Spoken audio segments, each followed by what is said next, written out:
Solution का नाम, bromine water का नाम कभी आज से पहले क्लास में लिया है?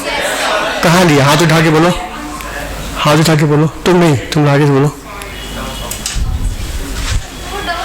हाँ, डिग्री अनसैचुरेशन। बैठ जाओ। जब तुम लोग फंक्शनल का टेस्ट पढ़ा रहे थे तो वहां पे हमने अनसैचुरेशन का टेस्ट दो तो बताया था, एक ब्रोमीन वाटर और एक बेयर टेस्ट, केमिनोफोर टेस्ट। याद आया? और तो मतलब ब्रोमीन वाटर कलर डिकलराइज होता है, मतलब कलर होता है तब तो डिकलराइज होगा। और वो कलर क्या, मतलब इसमें हम एल्कीन डाल दें तो यही कलर गायब हो जाएगा। मतलब test of unsaturation. Pi bond सब एक दूसरे से लिंक है। अब बताओ, रेड ब्राउन गैस को तुम डिस्टिंग्विश कर सकते हो ना कि वो रेड ब्राउन NO2 की है कि ब्रोमीन की है? कर सकते हो। और देखो, ये जो ब्रोमीन गैस निकल रही है, ब्रोमीन, इसमें तुमने स्टार्च KI पेपर लगा दिया। स्टार्च KI, बताओ क्या होगा? और ये भी बता चुके हैं पीरियोडिक प्रॉपर्टी में। ऐसे नहीं, हाथ उठा के बोलो। ब्रोमीन को हम स्टार्च KI से कराएंगे तो क्या होगा? तुम लोग को पीरियोडिक प्रॉपर्टी पढ़ा चुके हैं और पाए इलेक्ट्रॉन एफिनिटी। चलो टॉपिक में पहुंच गया, अब तो उससे दिमाग काम करे।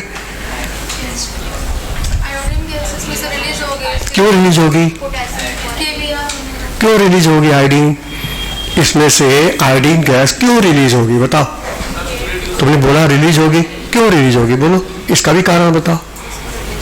और आयोडीन स्टार्च और ब्लू देता है। आयोडीन हमेशा स्टार्च के साथ क्या देता है? ब्लू। तो मतलब स्टार्च तुम मिलाए हो, आयोडीन बन रही है, तो पेपर क्या हो जाएगा? ब्लू हो जाएगा। चलो ये बात भी सही है कि स्टार्च KI पे ब्रोमीन पास कराओगे तो पेपर क्या हो जाएगा? ब्लू, क्योंकि आयोडीन लिबरेट हो रही है। तो आयोडीन लिबरेट क्यों हो रही है, ये जवाब दे दो। चलो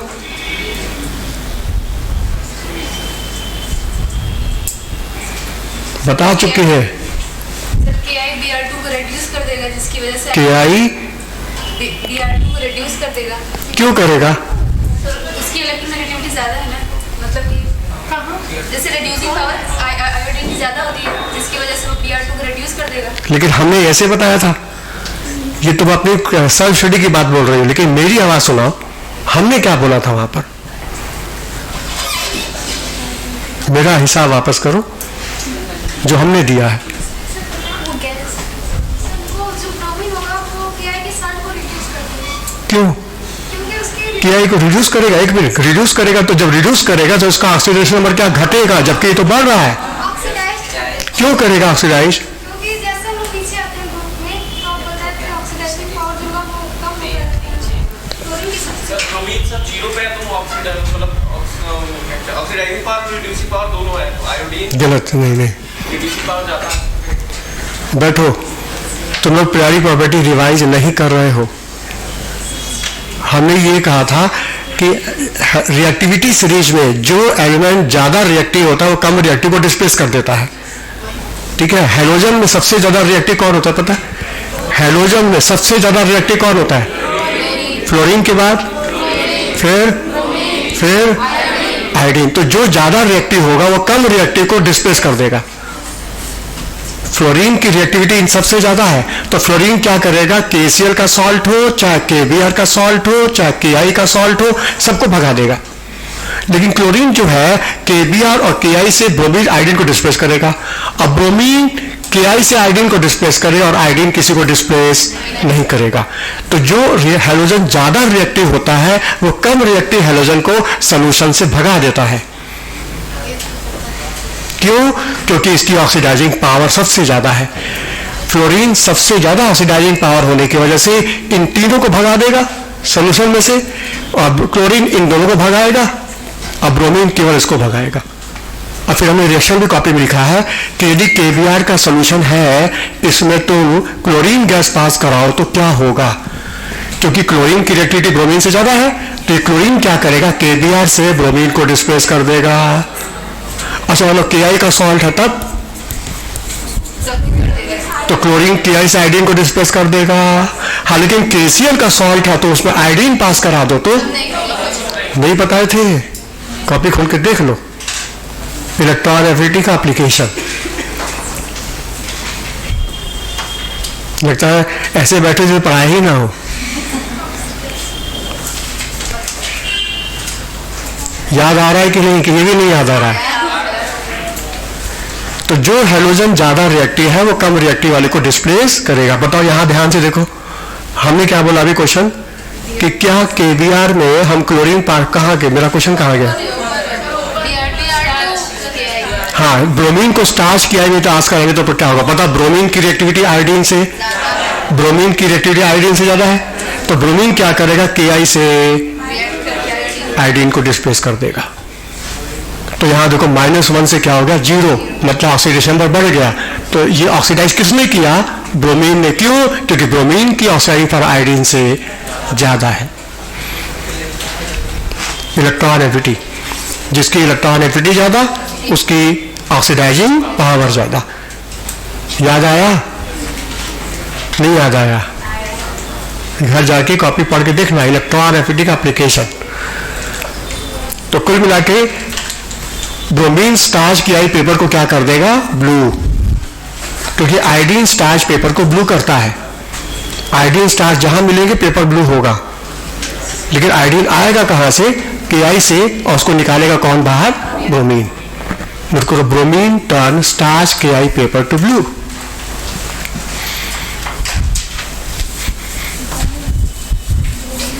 bromine turn starch Ki paper to blue. Bromine turn starch Ki paper to blue. क्यों? Due to liberation of iodine. किसकी वजह से? Due to liberation of iodine, iodine निकलने की वजह से। आयोडीन स्टार्च पेपर ब्लू होता है। और यदि मान लो हम स्टार्च Ki ना डालें, केवल स्टार्च डाल दे, बस केवल स्टार्च रहेगा, तो Ki रहेगा ही नहीं, तो स्टार्च ब्रोमीन के साथ हो जाता है yellow. Starch bromine paper yellow, और स्टार्च आयोडीन पेपर क्या होता है, ब्लू। तो केवल जब स्टार्च रहेगा तो पेपर येलो हो जाएगा, और Ki के साथ मिलाओगे तो पेपर हो जाएगा ब्लू।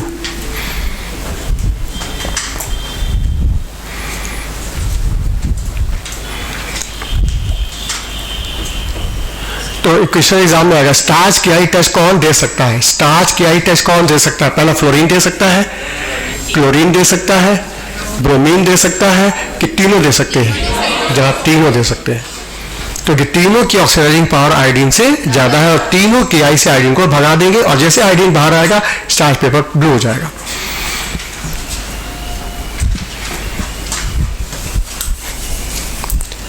अच्छा, जब तुमने आयोडाइड का सॉल्ट लिया है तो उस केस में तो आयोडीन गैस निकल रही है, और जब आयोडीन निकल रही है तो आयोडीन के पास हम सीधे स्टार्च ले जाए तब हाँ सीधे ब्लू हो जाएगा, जबकि ब्रोमीन स्टार्च के साथ येलो हुआ था और आयोडीन स्टार्च के साथ सीधे हाँ ब्लू हो जाएगा।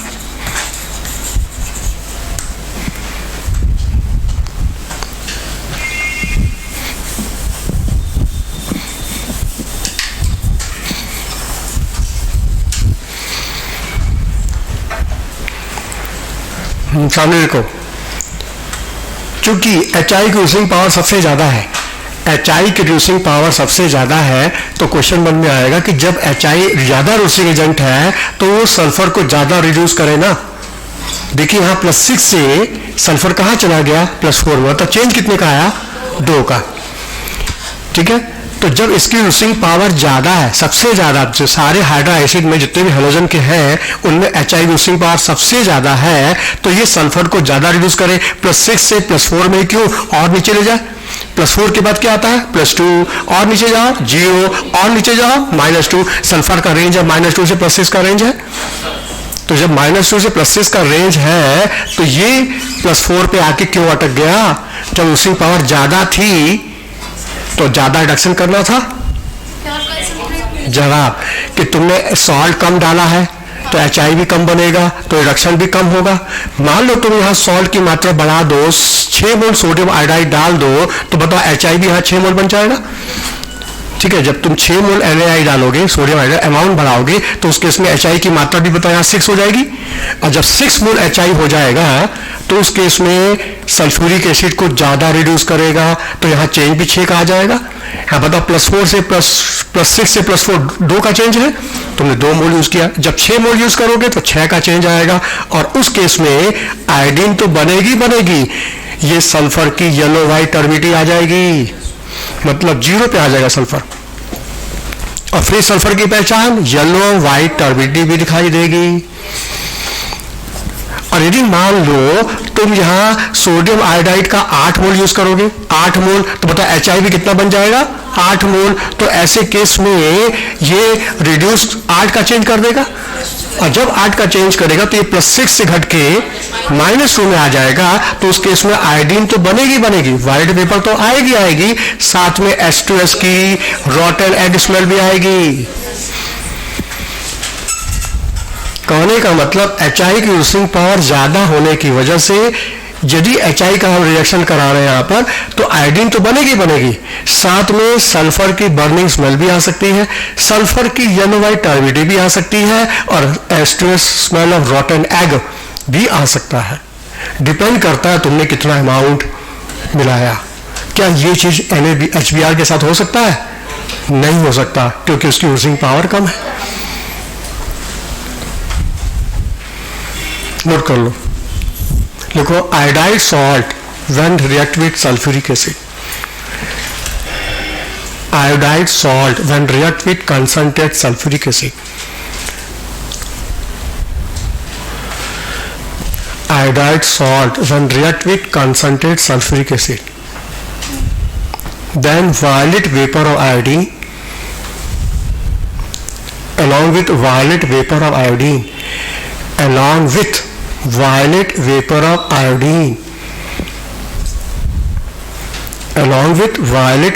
iodine SO2 gas,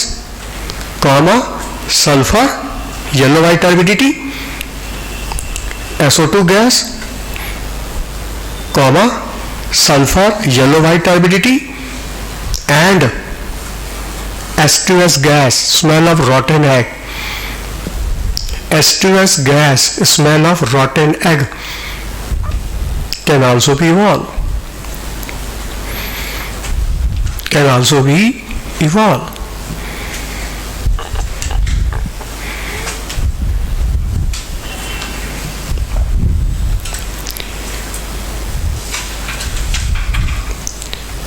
बोलो, बात समझ में आई?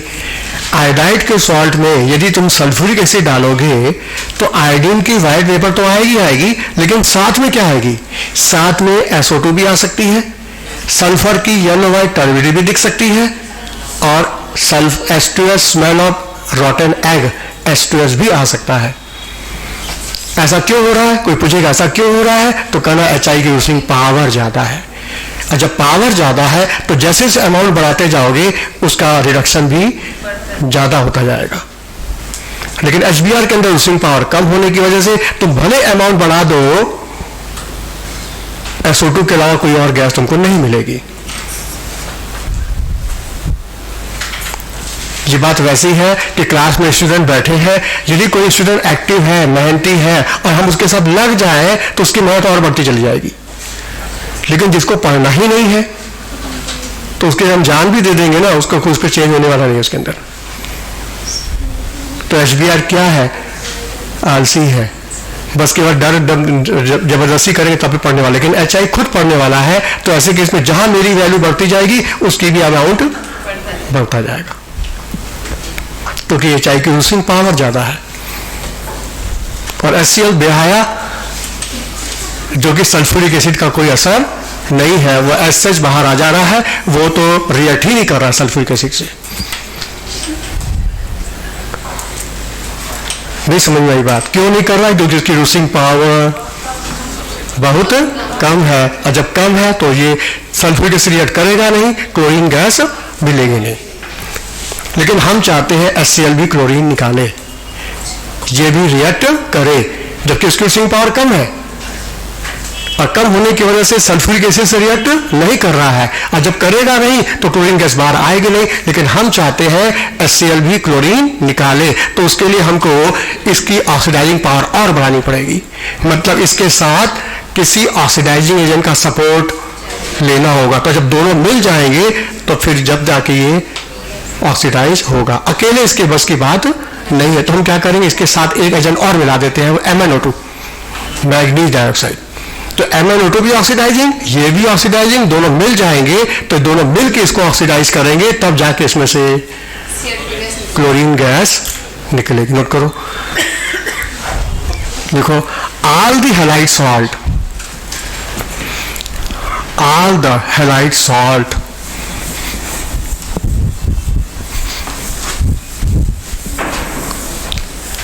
gives corresponding halogen gases.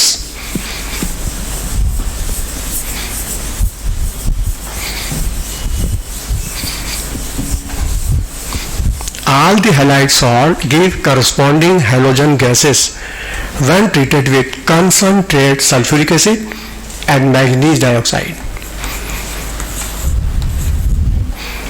All the halide salt give corresponding halogen gases with concentrate sulfuric acid and manganese dioxide.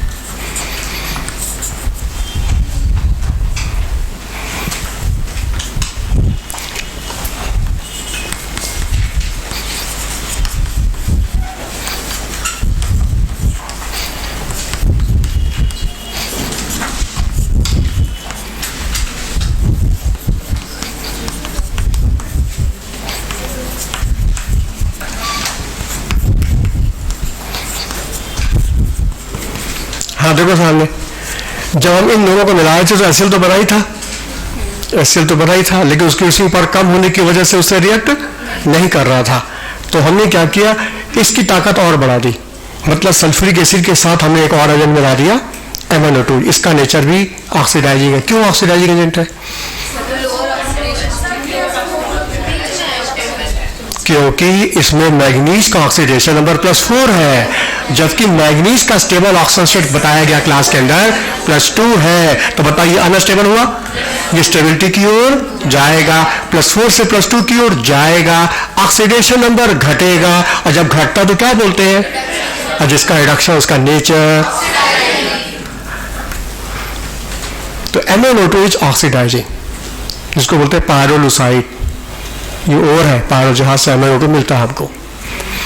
तो ये ऑक्सीडाइजिंग, ये भी ऑक्सीडाइजिंग, और दोनों मिलके जब रिएक्ट करेंगे तब जाके एसिड ऑक्सीडाइज होगा। अकेले इसके बस की बात नहीं ये ऑक्सीडाइज कर पाए, हाँ तब जाके क्लोरीन गैस इवॉल्व होगी। तो यदि हम MnO2 नहीं डालेंगे, केवल डालेंगे सल्फ्यूरिक एसिड, तो उस केस में यहां से मिलेगी HCl, यहां से मिलेगी ब्रोमीन, यहां से मिलेगा आयोडीन। लेकिन जब MnO2 डाल देंगे तो ये दोनों मिलके उस HCl को ऑक्सीडाइज कर देंगे क्लोरीन में। ठीक है, तो जब ये ऑक्सीडाइज होगा तो बताइए सब रिड्यूस होंगे, और ये रिड्यूस होगा तो ये +4 से घट के कहां जाएगा, और ये +2 का सॉल्ट बन जाएगा MnSO4 plus SO2 plus water plus K2SO4। मतलब तुमको क्या मिल गई, क्लोरीन गैस। नहीं Na2SO4, Na2SO4, Na2SO4। या सोडियम है तो सोडियम, यदि पोटेशियम रहेगा तो पोटेशियम आ जाएगा। मेरा क्वेश्चन आता है कि विच chloride salt gave chlorine gas when treated with, chloride salt gave chlorine gas when treated with, लिखा है सल्फ्यूरिक एसिड, दूसरा MnO2, तीसरा बोथ, चौथा none. chloride salt gave hydrochloric acid when treated with sulfuric acid, MnO2, both, none। HCl चाहिए तो केवल ये डालो, और क्लोरीन चाहिए तो दोनों डालो। समझ में आया? ऐसा नहीं कि केवल सॉल्ट है, क्वेश्चन आएगा, क्वेश्चन ऐसे भी आ सकता है। हाँ, अब इसका रेशन लिख देते हैं, पूरा रेशन लिख देते हैं इसका पूरा रेशन लिख देते हैं। NaHSO4 2 मोल बनेगा, MnSO4 बनेगा, क्लोरीन बनेगा, ये इसका प्रोडक्ट है। क्लोरीन गैस की पहचान क्या होगी? क्लोरीन गैस की पहचान HCl की पंजर स्पेलिंग था HCl की पंजन स्पेलिंग फ्यूमिंग गैस है। HCl का क्लोरीन की पहचान क्या है? Chlorine is the greenish yellow gas, greenish yellow gas.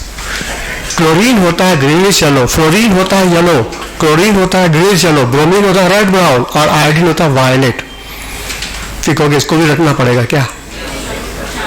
इसको भी याद करने का कोई कंसेप्ट है कि fluorine yellow, chlorine greenish yellow, bromine red brown, iodine violet. ये कैसे याद करें?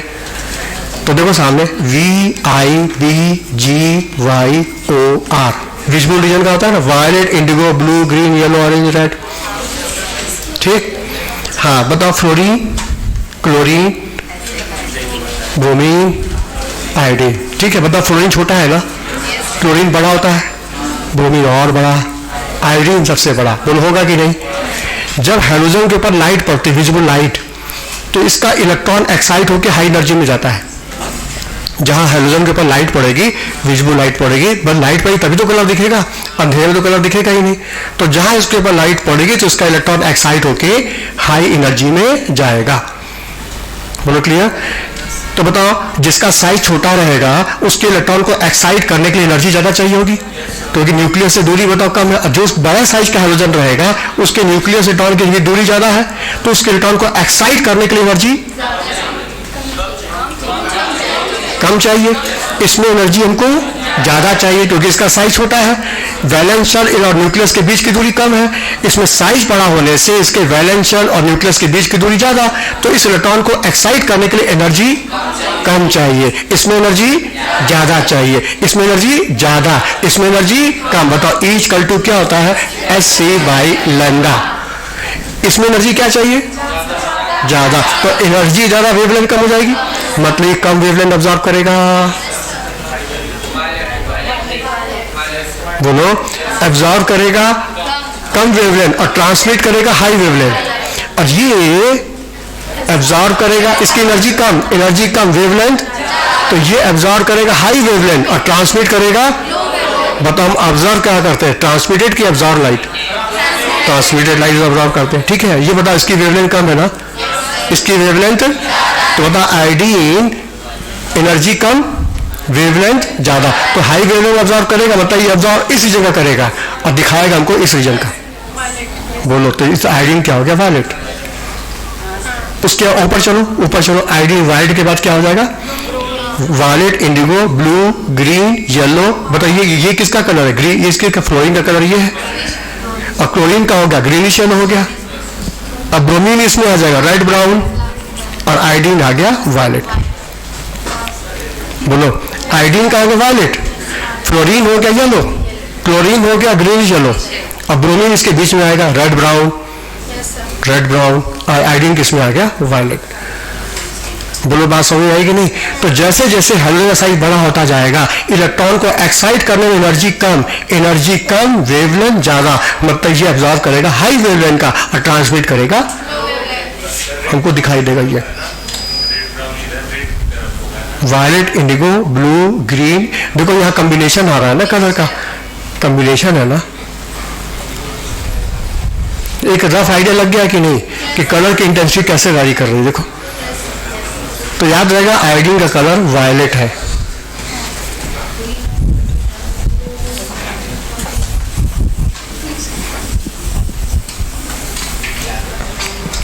हाँ, सामने देखो, क्लोराइड का सॉल्ट है तो क्लोरीन गैस मिल गई, और ब्रोमाइड का सॉल्ट है तो ब्रोमीन गैस मिलेगी, 2NaHSO4 plus bromine gas plus MnSO4। और आयोडाइड का सॉल्ट है तो आयोडीन गैस।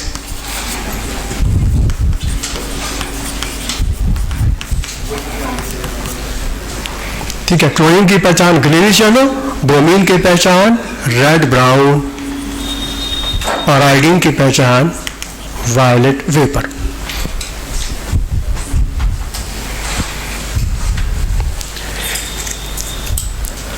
बस देखो, इस केस में ये ना भी मिलाए होते तो भी तो ब्रोमीन मिल ही रहा था हमको, बस इसकी वजह से रिएक्शन फास्ट हो गया, और इसमें जो नहीं मिल रहा था वो मिल गया।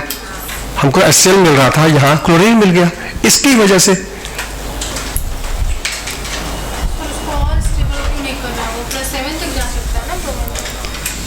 मतलब ये मतलब जब दोनों मिल गए हैं तो ये ऑक्सीडाइज होकर 0 से और ऊपर जाए, ऊपर को नहीं जाए ना।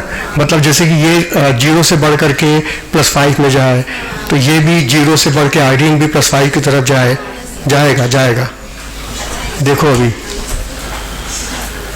देखो, पर इतना उतारो फिर आगे बढ़े हम कि यदि हमने सॉल्ट को केवल सल्फ्यूरिक एसिड से ट्रीट किया था तो HCl मिला था, लेकिन जब हमने MnO भी डाल दिया तो हमको HCl की जगह क्लोरीन मिल गया।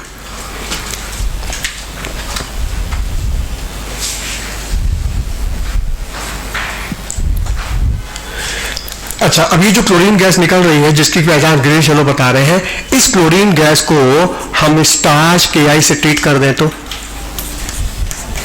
इस क्लोरीन निकलने वाली क्लोरीन गैस को हम स्टार्च KI से ट्रीट करें तब ब्लू हो जाएगा, क्योंकि क्लोरीन की रिएक्टिविटी आयोडीन से ज़्यादा है तो highly reactive halogen less reactive को डिस्प्लेस कर देता है।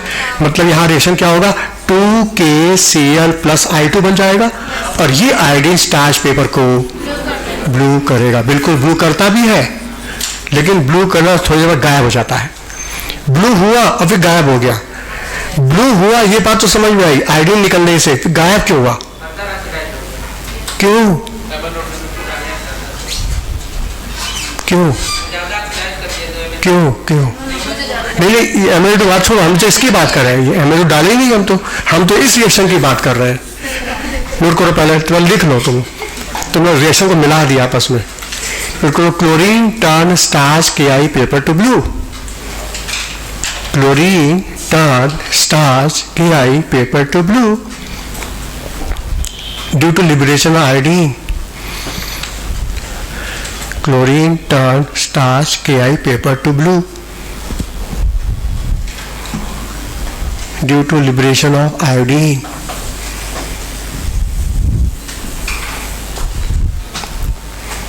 Due to liberation of iodine, and then blue color decolorize. And then blue color decolorize. तो ये ब्लू कलर गायब हो गया। पहले ब्लू आया, थोड़ी देर बाद कलरलेस हो गया। कलरलेस मतलब प्रैक्टिकल करने पे पाएंगे ये ब्लू कलर आएगा